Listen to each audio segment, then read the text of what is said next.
Akpe kaka au monsieur Boris nem le bien mi nyari kazi viare mi ba khove olo ne le bien mi nyari kazi viare mi ba khove ola e kame avec afuku koye msole doto mi abe nyado we gbogbo kwa kwa ne bena mbale bien mi nyari kazi via ngba na mi be mle defuna mi sogbo yo mi si ande kuku akpe mi bronya de fifi anyim ke senyure ore akpe aha okay enyo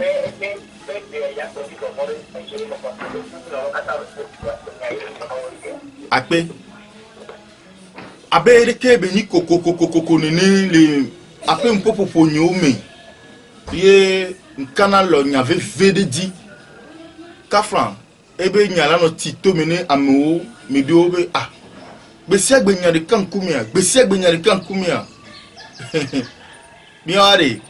mi va pour la va tona mi be nde pepem le hihe ami ke ye kwasi so amegbeto ti ebe gbepo ye mi tenare edile nde pepe mi be ne ominya ameko nyiwa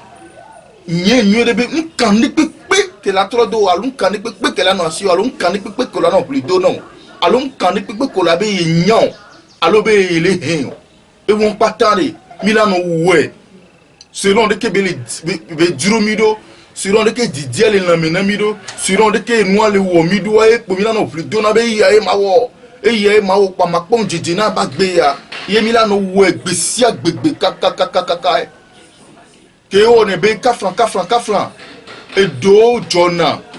ye olawe finalement la vano globo be ye kaka e glo ye amesia me la te témoigner be abe nyanya wo be we kafran ne son ya ola te non diplôme le dibe au desson ne vie ola te non agban le dibe bo divi no bola vi di la wa bola hlen ne be egaya ne bola gato wa ola hlen vois jojo me le fiobe o ke po gakpo ola te non gakpo me kekala jofa e to nan kagbo o ke divi kwa e vi ola te no agbe kaka ola te va kujo le ogbo ke wo vi o daba di ofa e so nan kagbo e o ke kafran hi he me be nu de no asio abe ogbona be amedesron alo ogbona be ode ame alo ogbona be amea e sutia nyawa ela te ve me be na enu patela sogbe non le be mo nyito anufa voilà nde va dona vivité do amegbeto li ke mi enu ko be le pomona on va connaître be ke be le dine ni wa funu egbeto va kakanada deta funu egbeto va dina treme funu egbeto dina sali mo de pepe di bena ya to mo de pepe di ni nu ke iye le dia be ya kede enti mi le do toma enu ya ipra megede wegbe ya me la tin globe eyi abe ye va ni nu ya subole gbe ya efion be nko egedo aya dudu de me egedo fu pepe de me egedo veve sesere me veve sese ke me amegbeto gedo ye siai mi to veve sese on be modi mi ve kedo fu junti mi to veve sese on be modi mi ve kedo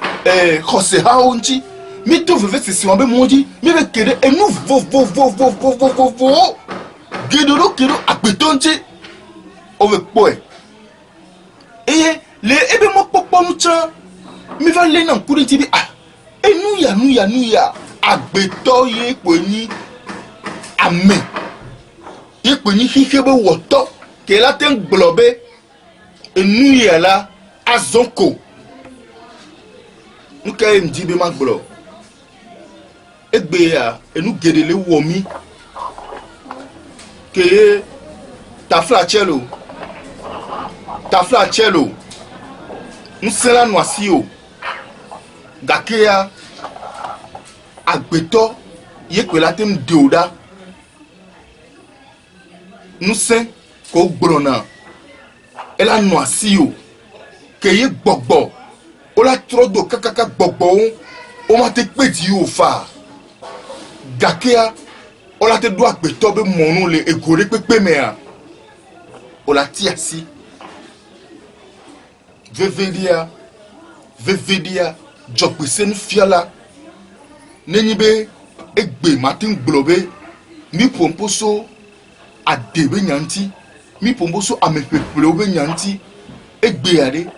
funu akpo mi basé doa mi pomposo voju be nyanti po mi la basé doa ye egbe agbeme benu alo amegbeto benu la no wo amegbeto benu la no we havi ye mi la fola no globo be voju alo gbogbo ya awo egbe nyakem so gbona ele nyibe magba tegbede dibe de kemionto mi dido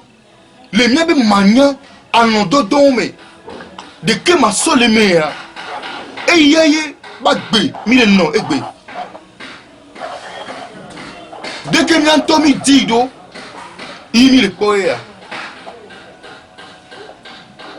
il est Thomas monsieur Boris agbeto be hike me nyao agbeto be hike me nyao gbagbolo mlenti vonolo ongbolo ne vonolo ongbolo ne vono dike mi dido beni no na mia eye be le ya quoi maglobe manote do fie kingbo neni be asoli kemila swengbe ya maso so do to mi ni bia bia lo le mi asi mase ya allo bia bia la no jusi mase egbe to ayi won lo ape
Ago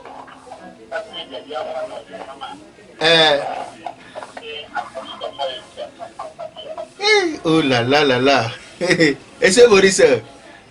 egbe ando le 20 ans lo yemnya be le ve mnya bo le funu alo na e nya gbe am ntom le ko a ka am ntom le ndo abe ve le ho se le kasi enyo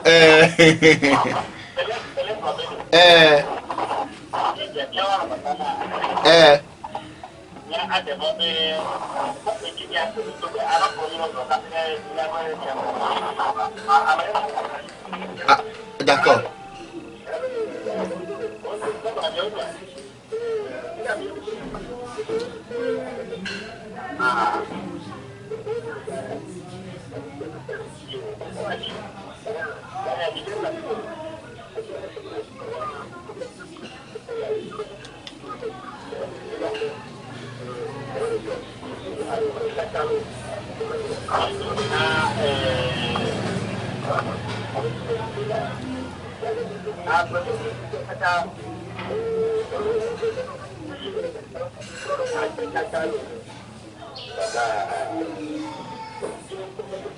Ago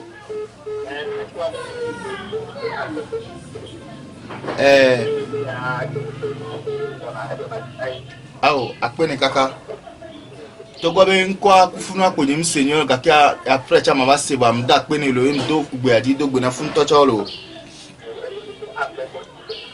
a oni le vana mnyere ni so mi wo mo so ni so yi mia be ameyinu gbogbo ndele nene kaka de vieux ntocho yo au dada honam au papa honam va no de ko o ma po dada no de ko o ma po papa ye mi atoke muzi mi anoke muzi ya mi yone ndele ni nele mi ogbo kwa kaka va vene mi be eva kaka va vene mi be ni bo so fi me nyare alo so legede alo so ajida da be nyare gbona gbo wa mi tana ngoli mi tana mi ato mi alo de matro yo le ve gwanji matro yo po wa vo eva vene mi be mi tana mi inugbe allo aha eva vene mi be mi tana mi aba me inugbe o nenyi be efime nyade va vana mi alo amede so ajida da be nyade vana ye enya be ava tomia mi tana mi inugbe o be ye ta itokuku be yodo ye ta itokuku badaka ye ta itokuku be yomi ye ta inokuku be nenyi be eye ye nti ye nya le soa quand ye toke kwa ye noke kwa ye ntone va drop on alo ntone dunu nya ya mi eva dona afiri na me to de o le o pe si jeje wa no wa ba ngoli o wa ba me inugbe o wa ba me inugbe o gombe wa no wa toa ye be vovoli chowaji ye o blona be ne de dadela gbe ya gedodo ko nyan ne be nuwa o drangbe do me dade be keye o muzi alo o ngba lewa amele o be tepe pe susu bo be ngbe do me nti ani o donc enu ya le mia ba so so me sokudo e mo ke mi da zon egbe ni so amuwo mo de ya be mi le yo yevo amia ba medi du lao wo fe ngoliwo so le fomia do kwe eye ni nyake yomi wo popo ye be domede va yi sobe me le kwa mo koko mi sona le calendrier dia ni mia evio mia africa be ngoliwo be nkoyo vo mi sona yovo be ngoliwo wo be nkoso doli mia be ame bon ngoliwo tefe nile toro nyanyanti nyere lo yovo ba ngolio olevo namia evio ma ngolio fia edoke tutu ye alo nyake tutu ogbo na mi so yovo be ngolio mti ya go woni amekokrowa mi atogbo me mama wo chondo do pe wa wo chondo nsemo wo chondo didinya wa wo chondo koko me wa wo chondo doda si won la no wo pepepe si bebe de ko so fiomi be yovo be ngolio ko le calendrier die mi signé na pepepe nene enu ya me amekero di da selebe ajoye bi so yo togbo bi nko yo to la jo ame enu ya be ahemeye togbo mama wo na wo be didi me vio be ni mi le yi ni lan wa tande ala me gbeto me fondide be ya va sun ko na mi ya ke bonu mi yoyi be nko ombe mi le yoyo bo voju olo ombe mi le yoyo ba hodolo gakebe mi yoyi togbe ya nko eye gedodo ko ho de kebe nya deme ya ko yo fe ngolio wo yo mama wo yo togbe wa o do la to an considérer o me sabo han polo me je zo kai olo gakeya eyi wo yu ami aside kala ami afa gbogbo ami afa mse du me side ka sa nko gbalgbal ko yu a mu ke jole funu ya mi o dogo le me ya Où toi tu as un mignon kakia, au pauvre trop de vafounou. C'est ça, bien sûr. Et je me dis, oh, Togbe m'a fait bobo, de wadokume. Oh, merci. Oh, Togbe a fait nia. Oh, Togbe a fait nia. So, gero dokume. Donc, on l'a belle, on va fier au séobe. Ni ben de la joie, misanya tia. Ni nous on peut payer. Et bien, on va de awaba vi jemunyao. De vi ko jemunyao son kume. O son kume lo Togbe obo. O son kume lo maman obo. O son kume o nyoba hodo. O mwobo ba hodo wa. Wa tona la joie o men. Fifi a décayé, on a dit yo non. Et toi, et toi, on balagbe. Et non, on balagbe. On a eu le vivre, c'est cédé, mais. Il y a des que fion. Alors, la eu, les sites, les non nommés, mais à Jomé, on a tout la joie, mais. Ban, quand dédé quel le wokudo et toi, alors non, domé le wope, à beno yimeo. Quand dédé quel le wokudo a meyi nous békeye, on a tout fois des békudo les, et be koumen, tiens, kafra. Amedo mla ni ko gbe a wa ben ko ni po amon gba gbona kaka so yi ino gbona be fi ka mem le wa me be sele funu be to su gbogbo a fi ko le yuele a elo na funu se na nya kemele gbro voilà fi ka dede kele wokudo me ko la yo ado mugban odla nya ka dede wa no nyin wa odla nya ka dede kele wokudo jojo me domi fi ke inu nya ka dede kele woku jojo do mo nya hodo wa funu me no ve yo a hodo wa fuma hodo ve so e dina na mele won ah bon on nya ka dede kele nya kuda hodo do mo ade kafra monsieur Boris mi nya fi ke mi abe central alo mi abe fi ho mi to cha le ni nya wu aso yi o bi bora na be fio nto kele joma mi nyen to cha ben ko alo mi nya be mi se na be fio le va mi nya fio cha mjesi mi change si o kaka va jiru do abe nya be povito ko jona mi agbo kaka va mer kele pro nya be e du alo ko e ko ke mi le mer kele funwa le zone mi mnio de ko kaka ni to be nya de va wo o la ti so yin no bo la wo nya wan ti dona wo et nous y a on avait même les cadets de mes coups il n'y a plus de job wa il n'y a pas de wa monsieur Boris mi tati nous me vivi be ole gbe yo fo me ame abe enu nyona na yo ça dit dès que on blessant dès que midi be ni nona yo wa eye bele iya dès que mi anto mi dero be ni no dès que be ya no na mi ya eye ya keke ya mi le po de ke ale mi le po de ke mi on tegbe de dinami mi na ni enubli bokota adigbaji fi ipo bele na gbe to la po na mesia anigbaji bele na gbe to la po hihe mebe efude na me hihe mebe dijo popo anigbaji bele le hihe ya me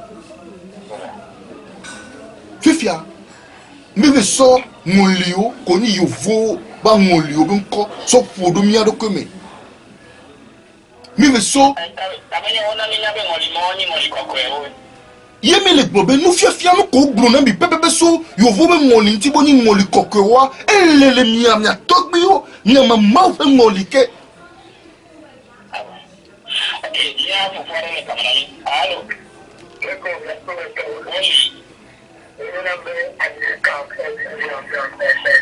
pour Adika, Borobati Choko et Tori avec mes gens qui viennent.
Ago? Nim se tu. Okay, mali popule ke ele popule be Africa ile. Eye o wana hare yo wodi o kola mara mi menya lu kame mi wero. Wodi o menya lu kame o dara de pa ha o do le fina. Wale ni to ko ni fiya. Ke o dala ahale chiure na hada machine ko ni na ko lo yere. Mkwara. Eke mo ye to da bidala o danelia. Then I had not been never so that the machine where you one day you are. Everywhere they get a passport, the flag. Come I don't know what they are no Akpe. Oh, afi if you away I had to do that when machine joa. Talk me over wọ́n fi sora bi da machine tọ́jú lè èvè ọgbọ́ àlọ́ wá fi nílẹ̀ ọba gbèlédì à ó dábẹ́ gbé àlọ́ tí wọ́n tó sọ̀rọ̀ dà ha àlọ́ ọlá gbé bá ha má gba nàní o ó wẹ́ sọ bá ha ìhó bá ha dàda má gba nàní o àlọ́ wẹ́ yòówó bá ha kó lè dà yémi lè nù ahara ha mẹ́lò kó lè dà dódà mi lè nù yémi lè nà jọ́bọ́ ẹ̀ là ha mẹ́lò. Akpa wọn ya meglobe ni ba mi be kasi akodo ntia na akodo abe wonde kudu ya eya kudu be nyawe won le kasi akodo ma ne ti akodo to ba bi nya parce binya mesia me be nu yo we so no aha wọn ko le da etozu egu le funu machine wọn gago wọn otozu egu ozu donu egu le funu dare na meni to be figunu bo so le da ha bo be fijo ne be ase da ha yo de ke beja wodo la gble nu ayo na ko do nto to gbo won li o nto o be dodo ya lo be wo nde ya e gbaka wa be nyale pepo ele wo ku dodo me e go me de ma le pepe ji o fi na nle o apa gbanto won apa vele ni be opo kafa nkodo yo na mia onyabe afankowe vodunkowe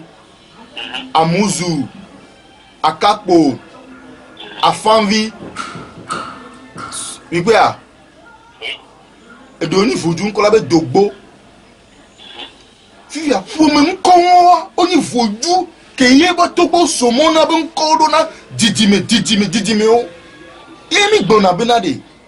nka ní pẹpẹ kèmí bẹ yìí ó lè yí àlọ yìí ó tọrọ zuni yo gakia de ehun kelen la mena mi ya mi ma tro ya gbede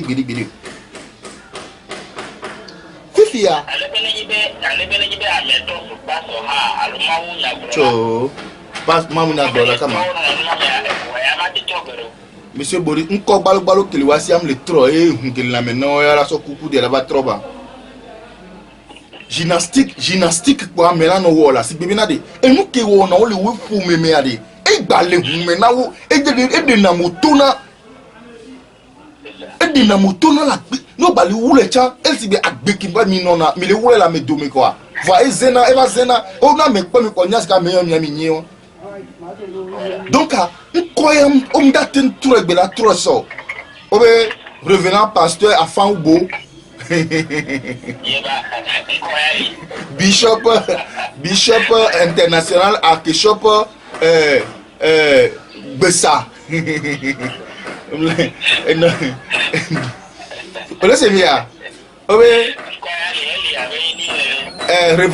Révérend bishop Asaglo, on veut voir top garder. Et donner zanin là-haut, ou bien à Zanglo, et petit pour là-haut, et qui quoi, et bakotol, si on m'a dit changer, agbitoire. Mignon.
Yo, monsieur Boris,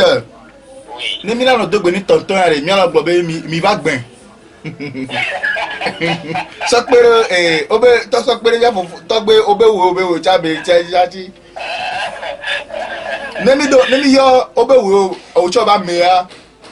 Mi ala yo mi ba gben.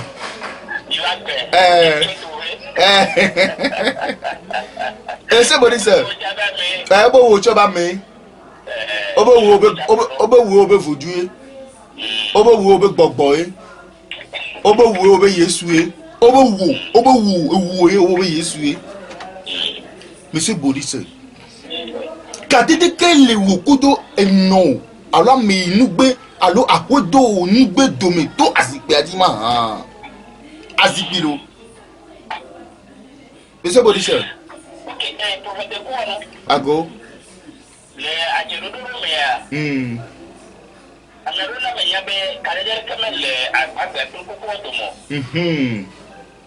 ke ya si grele ke grele fia e wo ya wo nkun na mi ye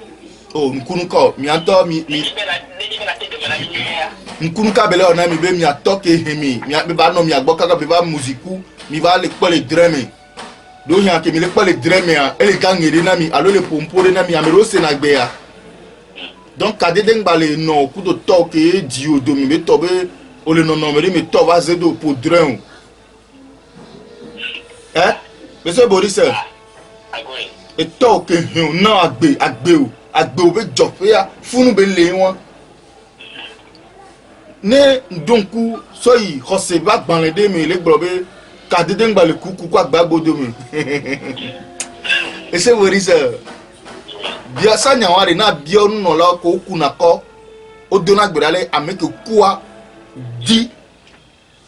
so nya gbe won na bia ni kadedere pe ngbale odo mi wari allo monsieur Boris dogbela mi ma gbagbe olo mi ho na mi ni ya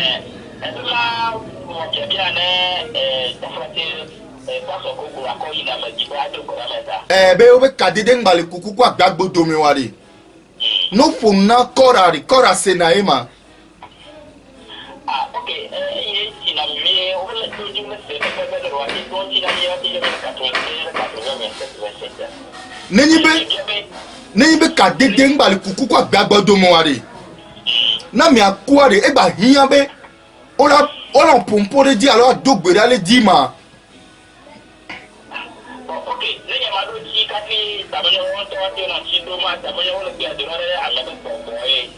gbogbo gapupo ke mo so mi ale do doye ebe gbogbo la se gbe alo ka mi ajo ho aye enti agbeto do la yen be henu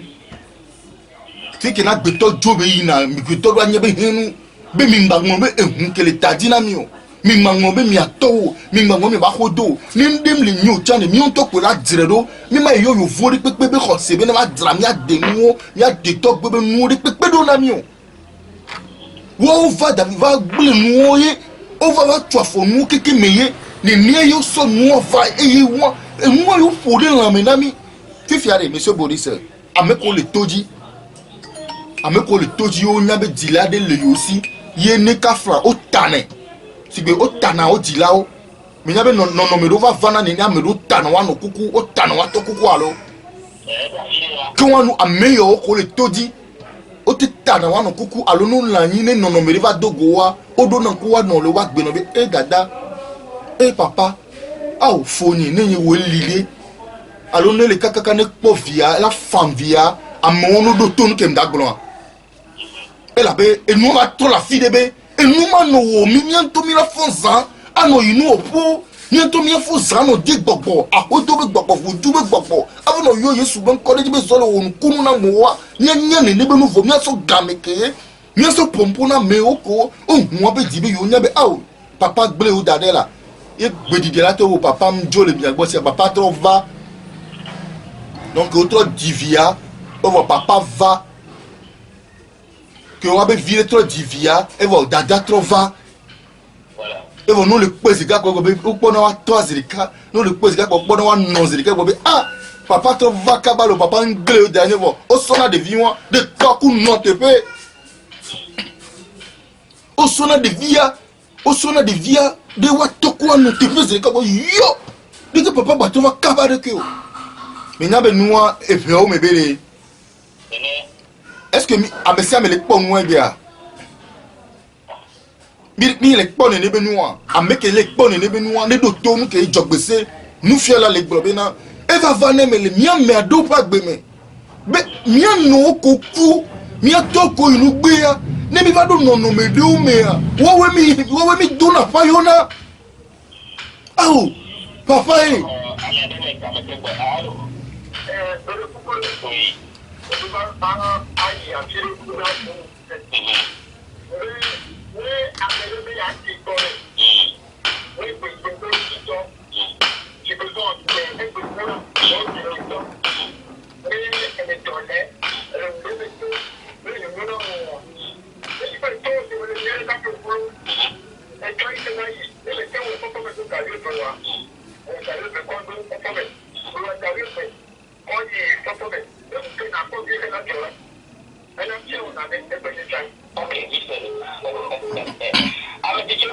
Yo, mputa inom da penao. Monsieur Boris. Ka dede kele ewokudo eto. Ba penoyi. Domeo. Ha fiye nenye ba josoa. Ola ponde ne, ola bunde ti po la yele nya domeo.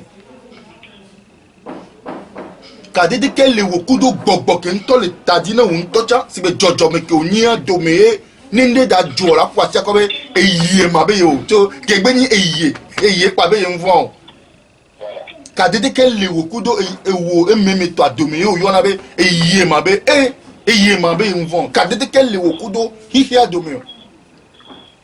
enu ke wona be ne mi de do ta no mi hihi la pompo na mi ne mi de da fodo jojo me la ta bon na mi ya eye won voni mi ve nyi wa mi de fun yo fu won lide yo fu nyanga won lide beni jole be deni gbaji batro so ya popo baba hona ye le ye etoko no ko ni ngoli abe nkume watati e dare aba yo ngolibu beni ba hona ye. Monsieur Boris, oui, mi le gbon ho yo pe yi be nyade a be no la yo to la chomi alo ve dogo ni amoyo atogbo to la chomi a mi le gbon be ho yo pe be nyale yi ya mi le gbon be no la yo ngoli abe awo de ki awo de keke ngba yu a agbetoni jesi be jojo mi ba nyan ko bina de ameke nya kadide ke le ye kudo ye to ye ba henu ye ba hojo domina be la do la jonko. Monsieur Boris, amade leona oyone be do dem la jonko o la ke zev wala tia jonko o le se ya voilà yo togbo o la yo mama o la to la jonko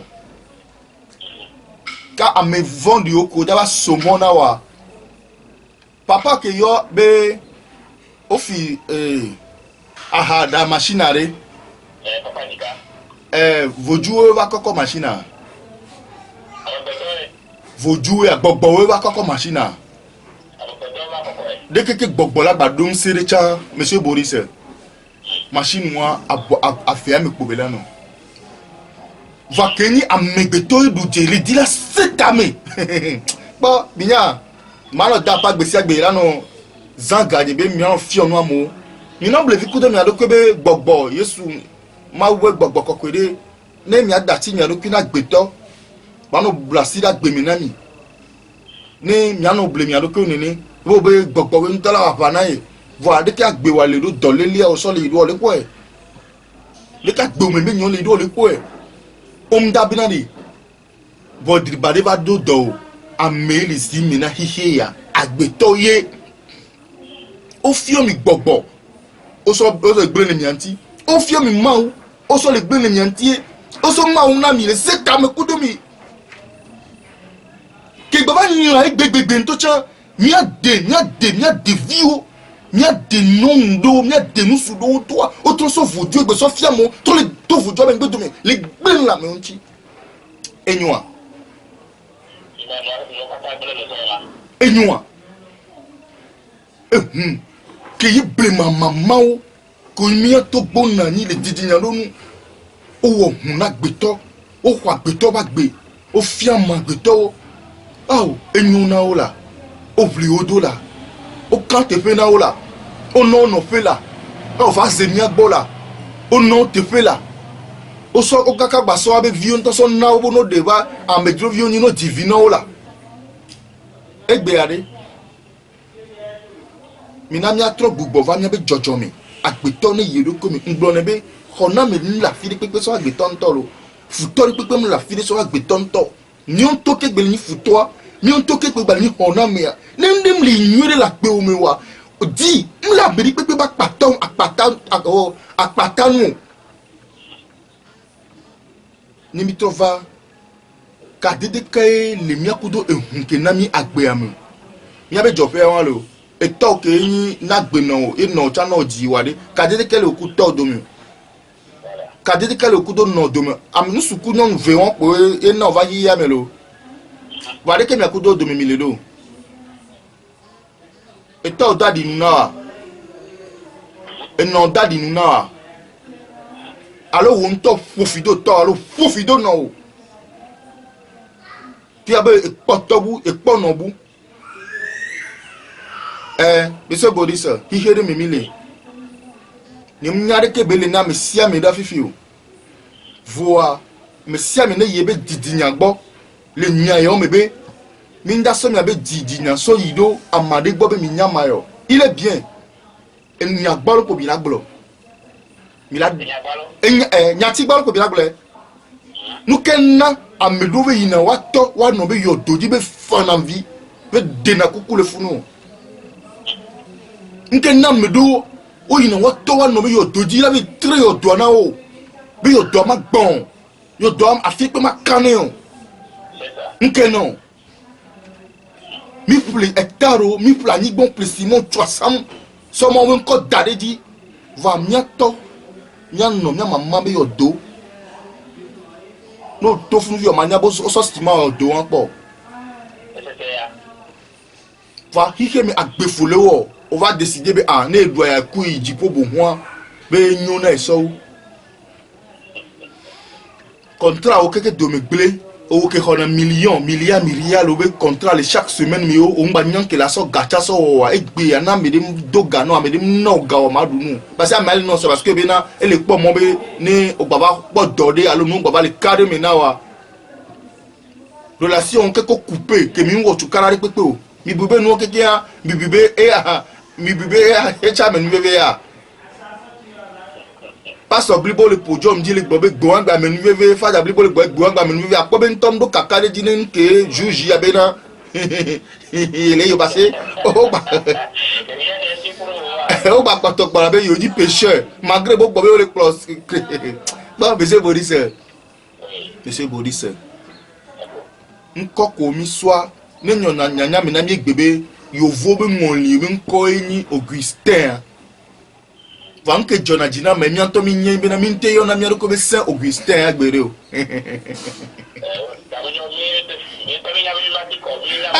eva donc am hiabe ni mi o mi matin ko bi mi am ko kewa nke rapport kale mi akuda me kokwe do mi never no sa me kokwe be nko wa mi anto mi nya me kokwe o kadede kele wokuda me kokwe do me vowa onto nya me mia me kokko wo za me kokko be nko fifi ya ola no yo abe pauvre ola no yo abe pécheur Augustin ya nouveau onto Augustin ola no yo wa allo Saint Joseph yo ola no yo ye onto gbona gbese agbegbe yin nouveau onto Amerique njo minya le mi ntati nya do be gbogbolo le nkudo mi be jojo mi nti le nkudu mi ama mo ba photo pe nti le mi nkudu mi atogbo be mo nti mbe de gble de nyo to pe la jire roda e ko ki mi fo na de ni mi pe be no be awe ko ya le sene de view apa de mi to pe la na yi la me gan ho do mi ade la jire ro be enu ya ni no de ke mi ma so fu gbe kaka ahe ni pe avo ba de le mi ati mi ati ama mi ba no da pa be na amebu no so awu no ba do na mi wa tu ama na mi o la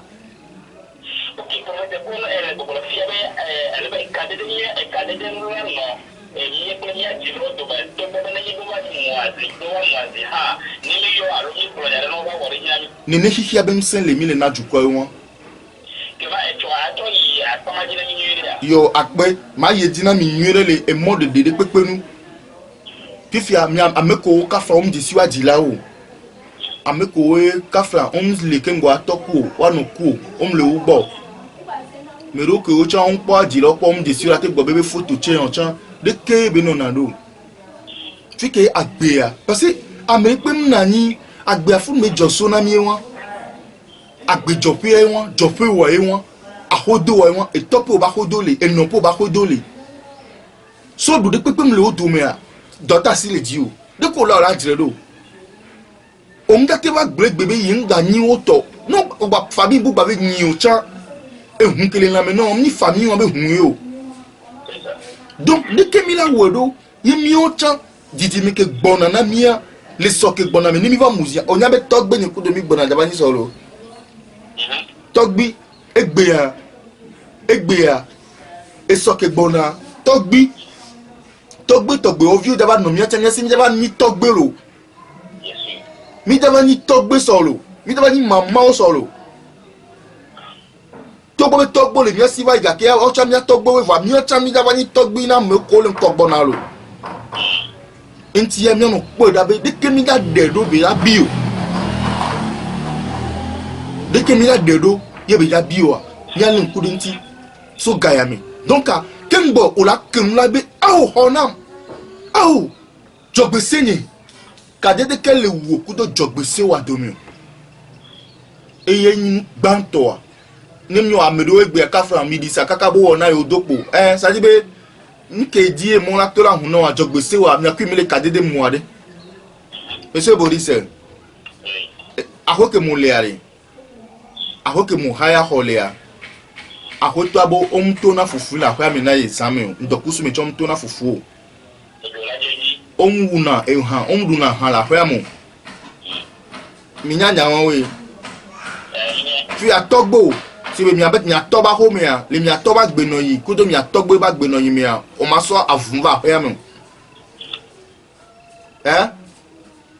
voyez gbe ya ke mi atom lo mi atogbo mi le wa mi le do avun la ha mi ka mi ni avun ja la ha mi po enya do de mi o mi ndu na nu ya o mi atogbo o do ko be enla ya mi madu yo wa ke o jaji kwa funu ato eto sun enla wa nyipe alu funu ato sun la wa sape voilà le o be yo mi ade ola no do jijo a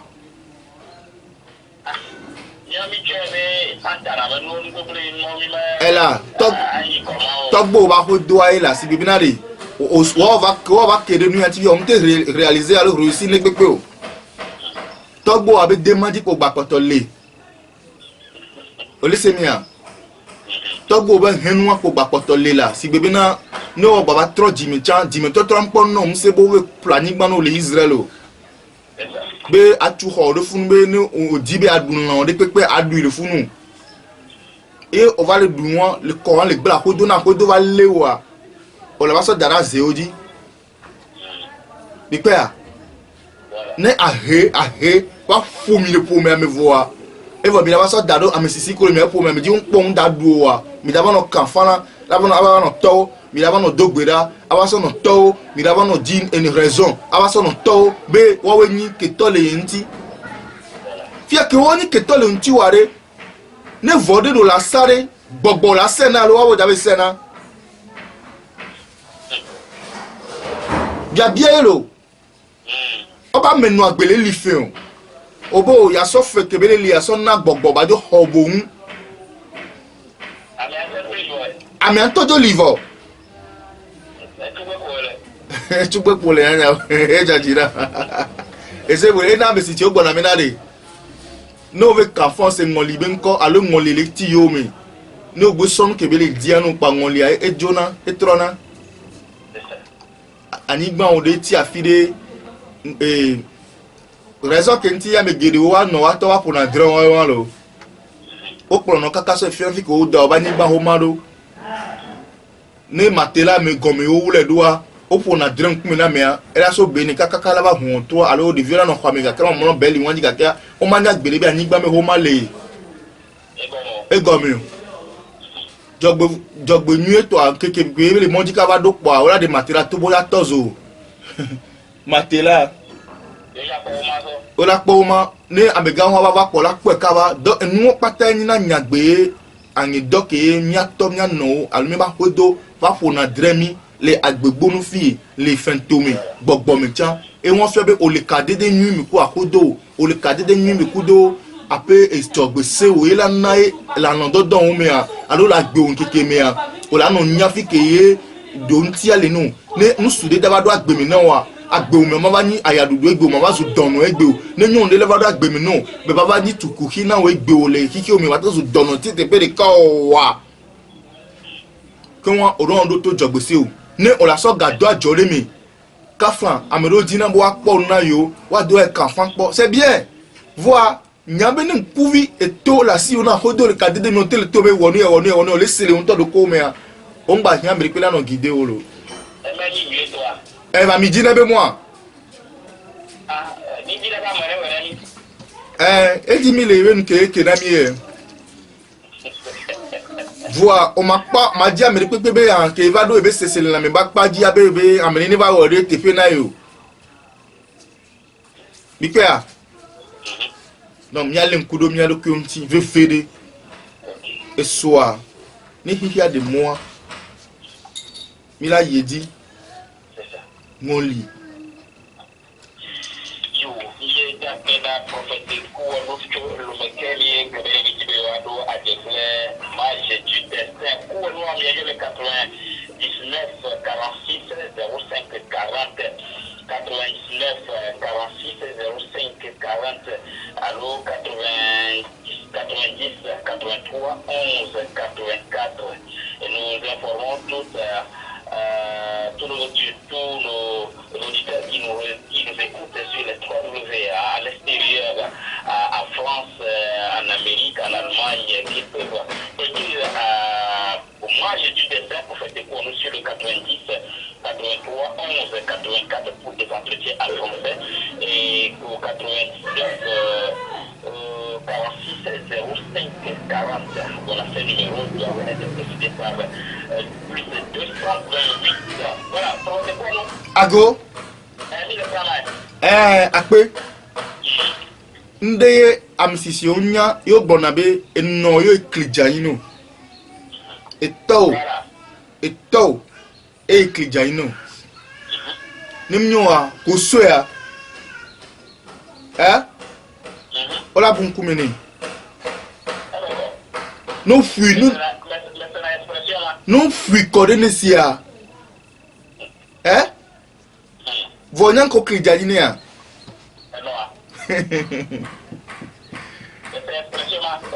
Monsieur Boris, on pas de bonia. Et n'y a pas de blonance facile et numérique. On va do hihi me be afide a mesisi me ayo le ba nyanya ti won be gomedede. Nu kaye o clean janani na mi o. So nwa so do e do mi. Na nyam kenti o clean nwa janani na mia. Bisia me pepe kele toji ye enyanyi na gbebe nu wenbe. Ni mi se na nyetiere dada we klijanilo fufo we klijanilo eto we klijanilo wa que on a mis son yati abe mi a bien mais que c'est nous kenti ame ayo le klijani na yema et c'est ame ani poside no et to ni ati gande no et non ni ati gande no apelo ma sere fun esoa ni ya de moi le yoda kele ni vojuo keke ma wo keke be tato kolona me wedo alo anyi wedo anyi de wedo alo anyi gbanku edibe nsembe nkome ya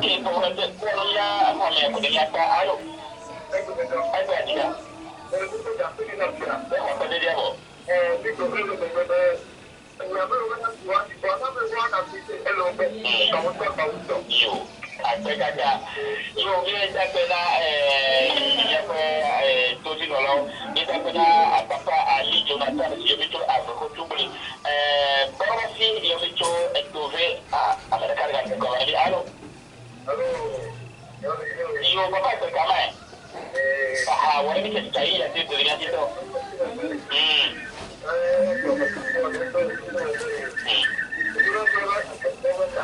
Àgbẹ̀kọ̀tà.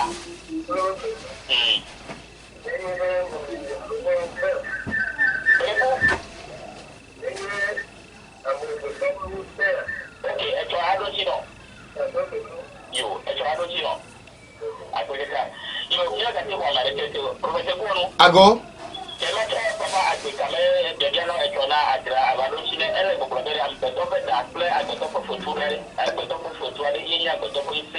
aha akpe yo akpe